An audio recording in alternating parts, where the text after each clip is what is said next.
Salut à tous et à tous, c'est Bob et bienvenue dans cette nouvelle vidéo. Aujourd'hui on va essayer de classer les livrets Formule 1 2021. Depuis quelques années les écuries font vraiment un effort avec les livrets et leur identité visuelle, sont à fond et très actifs sur les réseaux sociaux et franchement quel plaisir. Juste avant de se lancer dans cette vidéo, je voudrais juste dire que bien sûr le classement c'est un classement subjectif, donc chacun ses goûts. N'hésitez pas à me dire en commentaire vos livrets préférés, celles que vous aimez pas, etc.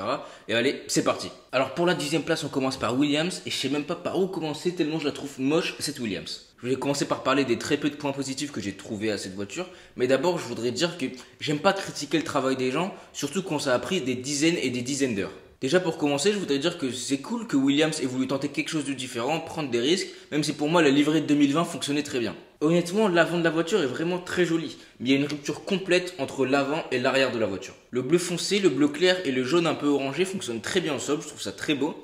Et c'est une équipe qui cherche ses couleurs parce que dans l'histoire, ils ont toujours eu des livrets avec des sponsors comme Camel dans les années 90 ou alors Martini dans les années 2010. Le fait de mettre du jaune comme ça rappelle comme j'ai dit la livrée Camel des années 90, donc l'âge d'or de Williams, mais on dirait qu'ils l'assument pas. Donc si vous voulez mettre du jaune, allez-y à fond et mettez-le vraiment, pas timidement comme ça. Passer la moitié de la voiture pour moi c'est très moche. Ils mettent une nouvelle teinte de bleu qui pour moi passe pas. Les rayures sont pas maîtrisées et franchement on comprend pas pourquoi le noir coupe la voiture comme ça. Quelque chose qui ressort comme ça avec la Williams de 2021, franchement c'est le manque cruel de sponsor. Alors Williams n'attire pas, c'est normal, déjà ils sont en fond gris, on les voit jamais à la télé. Mais ok, ils ont pas de sponsor, mais pourquoi ils les placent aussi mal comme ça? En 2020, ils n'avaient pas beaucoup plus de sponsors et franchement, ils étaient beaucoup mieux répartis et ça donnait l'image d'une voiture plutôt bien remplie. Là, le côté de la voiture est terriblement vide, donc je comprends pas pourquoi le W de Williams est mis en haut comme ça, on le remarque à peine, on dirait qu'il est caché. Le Lavazza, il est mis aussi bizarrement, donc il y avait vraiment l'espace sur le côté de la voiture, sur le ponton, donc je vois pas pourquoi ils l'ont mis en haut, caché comme ça. Enfin bref, pour moi, c'est vraiment une très mauvaise livrée. J'espère que l'année prochaine, ils vont se renouveler et franchement, ce serait logique.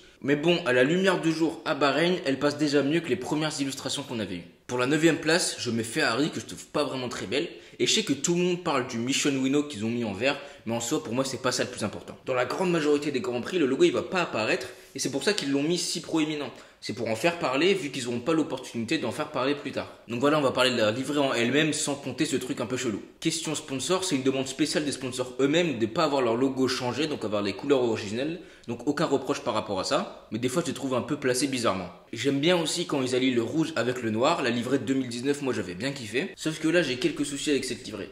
Déjà, je trouve que la police des numéros de pilote ne marche pas, ça le fait pas. Autant rester avec ceux de l'année dernière si c'est pour faire ça. Mais ce qui est très moche, c'est l'arrière de la voiture qu'ils ont fait en rouge bordeaux. Au Mugello, pour leur livrée spéciale, je trouvais ça très joli. Mais là, ils ont fait un dégradé un peu chelou entre le rouge normal et le rouge bordeaux que je trouve très moche. C'est même pas un dégradé d'ailleurs, c'est juste une démarcation entre le rouge classique et le rouge bordeaux très nette et que pour moi ne passe pas du tout. Tout à l'heure je parlais du noir et je disais que j'aimais bien le noir avec le rouge, mais du coup c'est au détriment du blanc. Et franchement les livrées Ferrari avec du blanc c'est masterclass. Donc c'est dommage qu'ils laissent tomber le blanc comme ça, mais en soi la livrée rouge normalement c'est classique et même ça ils arrivent à le ruiner. Alors maintenant on passe à la 8e place et je sais que je vais m'attirer quelques foudres, mais l'AlphaTauri 2021 pour moi c'est vraiment bof. Autant l'année dernière j'avais vraiment aimé leur livrée, le blanc je trouve ça vraiment beau et là la voiture était vraiment très élégante. Mais en 2021 ils ont inversé un peu les couleurs bleues et blanches, ce qui fait que la voiture devient beaucoup trop bleue pour moi. Et en plus on a beaucoup trop de voitures bleues sur le plateau, donc on a Red Bull, on a Williams, on a Alpine. Ils ont plus fait la limite entre le blanc et bleu de haut en bas et de certains angles la voiture est 100% bleue et perso je kiffe pas. Et pour quelques points positifs, le Honda hybride en rouge ça passe très très bien et le Honda sur l'aileron arrière c'est très beau aussi. En 7e place je me la livrée Mercedes que je trouve vraiment pas top. Déjà je me demandais si ça allait revenir au gris habituel à la place du noir comme avant et redevenir les flèches d'argent. Finalement ils l'ont pas fait et il n'y a pas de souci parce que la livrée 2020 en noir elle était vraiment top, mais pour moi ils ont vraiment fait un pas en arrière en 2021. Le premier truc dont on parle c'est bien sûr les AMG qui sont très moches, on va pas se mentir. Surtout vu que c'est un logo plus qu'un symbole, ça passe pas comme les étoiles qu'il y avait avant. Le bleu clair de Petronas aussi je le trouve moins beau. Je sais pas pourquoi mais il me fait un peu trop pâté. Et je trouve pas qu'il soit aussi bien utilisé qu'il l'était avant. Dans celle de 2019, le swoosh de Petronas était vraiment bien fait, bien atténué vers la fin. Mais là, je sais pas, je trouve qu'il manque un truc. Vu qu'on parle de sponsors, je trouve qu'ils sont plutôt mal placés. Ils remplissent pas bien l'espace. Et si vous voulez vraiment mettre en valeur le AMG, il y avait mieux à faire que le mettre en fond sur le capot moteur. Ineos aussi, je trouve ça bizarre. Ils détiennent quand même un tiers de l'écurie, ce qui est autant que Mercedes détient de l'écurie. Et pourtant, ils sont si peu présents sur la voiture. Mais voilà, leur placement sur l'entrée d'air, la prise d'air en haut, ça les met déjà très bien en valeur. Donc voilà pour Mercedes, pour moi, c'est vraiment un pas en arrière par rapport à 2020. Alors pour la 6e place, je mets l'écurie As et je voudrais juste commencer par dire que pour moi la livrée 2020 est vraiment top tier. Les couleurs originales de As sont vraiment très belles.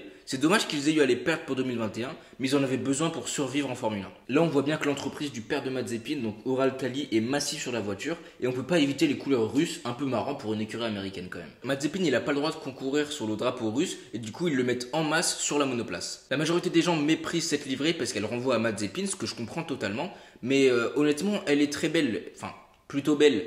Mais c'est juste dommage que Haas ait perdu ses couleurs originelles. Sinon, à part les couleurs russes, rien à dire à part qu'elles manquent cruellement de sponsors. Haas, ils sont en fond gris, donc logiquement ça attire pas. Surtout en plus avec un pilote comme Mazepin avec une si mauvaise image. La preuve, c'est qu'un des sponsors de Mick Schumacher n'apparaît que sur la voiture de Mick Schumacher. En 5ème position, je mets Red Bull, et franchement, il n'y a pas grand chose à dire sur cette livrée, c'est juste classique. La livrée est très efficace, le changement c'est cool, mais là il n'y a pas besoin.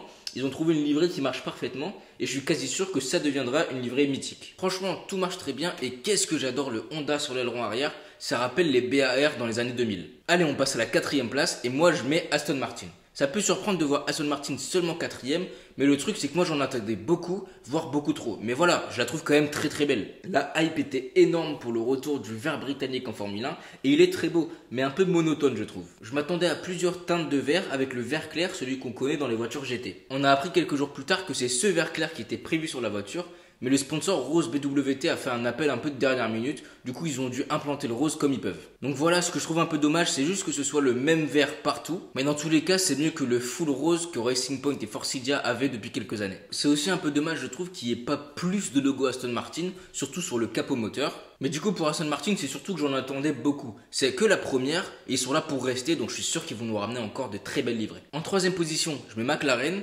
Et autant c'est désolant le manque de sponsors sur la Williams et la Haas, autant McLaren ils en ont beaucoup, même trop de sponsors. Franchement juste regardez la liste, c'est énorme, c'est une équipe qui attire et les marques veulent s'associer à leur image jeune, leur image cool. La monoplace elle en est remplie et je trouve qu'ils ont fait un taf incroyable pour intégrer tous les sponsors parce que franchement ça devait pas être facile. Ça fait quelques années que McLaren travaille son orange papaye et entre la livrée 2020 et 2021, pour moi, ce concept, il arrive vraiment à maturité. C'est juste un peu dommage que l'arc-en-ciel du mouvement We Race as One soit plus discret et peut-être qu'à l'avenir, il pourrait changer la frontière entre le bleu et l'orange. Là, c'est peut-être un peu trop violent et pourquoi pas quelque chose qui suit un peu plus les formes de la monoplace. En tout cas, c'est un design qui est parti pour durer. La McLaren Marlboro, elle est restée une vingtaine d'années. La McLaren grise Vodafone, c'est resté 6, 7, 8 ans, je pense. Donc il y a beaucoup de chances qu'ils restent avec le orange papaye pour longtemps parce que McLaren, ils veulent toujours créer des livrées mythiques. Alors voilà, on arrive aux 2 premières places. Et personnellement, ma deuxième livrée préférée 2021, c'est celle d'Alfa Romeo. Déjà, je voudrais commencer par dire qu'Alfa, je trouve, a la meilleure identité visuelle du plateau. Leurs 2 couleurs, donc le rouge un peu bordeaux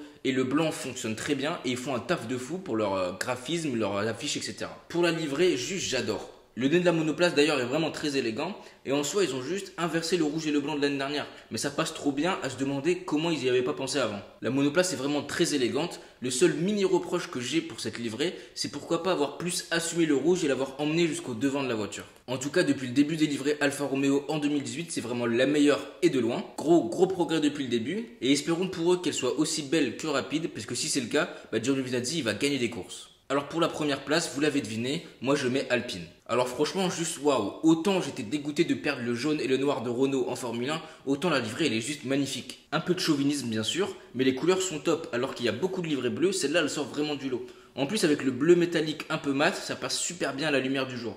Voilà, j'ai aucun reproche, les sponsors sont super bien placés, le nez est toujours aussi beau et pour moi c'est le plus beau du plateau. Alors voilà, pour moi la plus belle livrée c'est la Alpine, mon écurie préférée avec mon pilote préféré Alonso au volant, quel plaisir. Et j'ai vraiment hâte de l'avoir en cours cette saison. Donc voilà pour mon classement des livrées de Formule 1 2021. Bien sûr, ça reste toujours un classement très subjectif. C'est pourquoi j'aimerais bien avoir vos avis en commentaire, vos livrées préférées, etc. Parce que j'ai vraiment trouvé que cette année, les livrées étaient très clivantes. Donc soit on aime, soit on déteste. Donc c'est pour ça que j'aimerais bien avoir votre avis. Donc voilà, j'espère que la vidéo vous a plu. N'hésitez pas à me dire si vous aimez bien un peu ce format un peu plus léger. Moi, je vous souhaite à la prochaine. Je sais pas quand je vais poster cette vidéo, mais je vous souhaite quand même un très bon Grand Prix de Bahreïn. Et on se retrouve dans pas longtemps. Salut!